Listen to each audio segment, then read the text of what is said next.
If the potassium hydroxide is dissolved in alcohol and the haloalkane is heated under reflux, then the hydroxide ion present in the potassium hydroxide no longer behaves as a nucleophile but behaves as a base.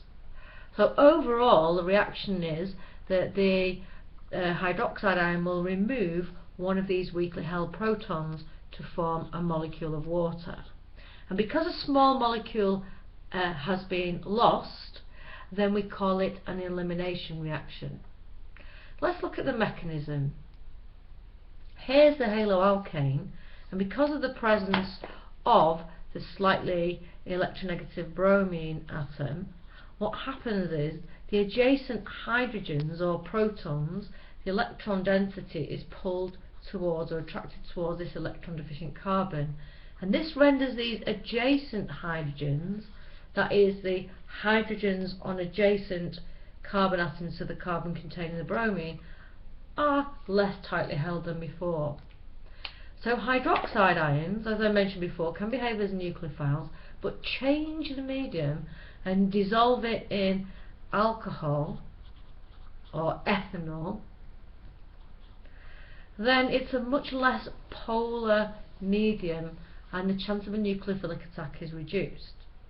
So the hydroxide ions this time will still donate their pairs of electrons, but this time to a proton. So they behave as a Bronsted-Lowry base, i.e. a proton acceptor. They could take either one of these two protons, and we represent this with a curly arrow going from the lone pair to one of those protons. Because the hydrogen can only have one covalent bond, and we're forming a covalent bond here, the bond between the carbon and hydrogen will break, and we can show the movement of electrons moving directly to this bond between the two carbon atoms.